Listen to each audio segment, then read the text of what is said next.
Hi, welcome to Soul Spark. This episode is titled More Than a Trigger. Today I want to talk about why we feel the way we do about our twin flame and how it goes beyond what we experience with others. When we meet our twin flame, we have soul recognition. We are awakened to the connection. Not necessarily the journey or the understanding that we share our soul with this person, but there is no doubt that there is an extraordinary connection with them. And it's there for them too. No matter how they behave, they absolutely realize that. And it's so much more than a connection, which I've gotten to where I don't even really like to use that word in some cases because it can imply that there can be a disconnection, which I've used that word too, but I just feel the need to stay away from certain words as I get further along, especially if they promote a separation mentality. But we have an unbreakable bond with our twin that can never be dissolved.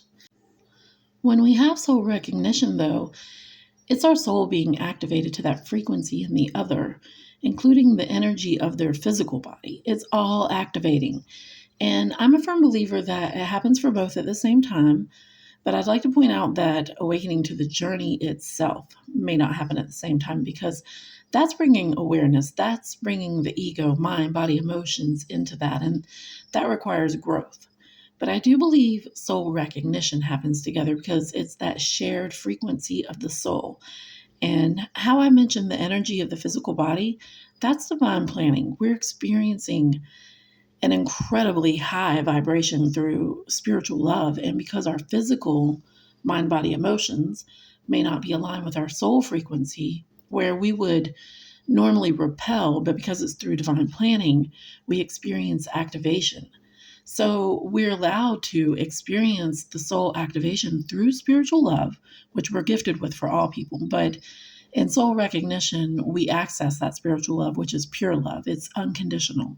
But our ego questions this because we're thinking, how can I feel this way? What even is this feeling? I don't know this person enough to be in love with them. And there's all the duality that stands out to us at that time too. But there are lots of things going on that we have little or no awareness or understanding of at that time. One being that we're being shown their capacity to love, their truth, their depth. And it's so mesmerizing and awe-inspiring. What we see in their eyes, it's showing us what they're capable of. And in that, we later come to see our own capacity to love, especially love for ourselves. I believe that's one of the biggest reasons we're given that moment with them. It's more than seeing their soul or our soul, it's to see what we're capable of.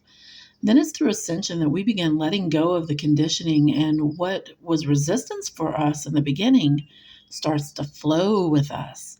We begin healing where we need it. We begin trusting our intuition more and everything else that comes with our spiritual journey. That's when we start developing emotional love for our person. The emotional love comes through the mind because we're letting go of the conditioning we've been taught our whole lives. We allow the love to lead us. So while emotional love comes through the mind, spiritual love comes through the heart. I first heard about spiritual and emotional love from Eckhart Tolle, and it fit right in with my beliefs of the twin flame dynamic of the soul bridge, because it's yet more of what we're bringing into balance through the soul, the physical nature with our spiritual essence. I'll link part 11, Soul Lessons, for more on this. But this bond is one that nothing else will ever be able to compare to. And not to say that you can't experience love with others. I definitely believe that you can have fulfilling relationships with other people. But what's experienced with and through your twin flame is just completely different. And I think it'll always stand out amongst others. The depth it can go to is far greater because this is the one who shares our soul. And it's my belief that it's meant to go to greater depths, to the depths of our soul, because that's where we find our greatest strength, our motivation to be open to its guidance. Because the more we balance our physical nature with our spiritual essence, we open more to our higher self, which is our most appropriate navigation. And we can see things happening for a reason and how it's all for so much more than just triggering each other. But this love has a unique purpose, and it's found as we bring the physical into balance with balance and harmony with the spiritual. And I don't believe this means that we have to always be, the mindset that we must balance this, balance that. It's just about being true to yourself, loving yourself, expressing yourself, like light up those chakras the way they're meant to be. Just be authentic with people and especially yourself.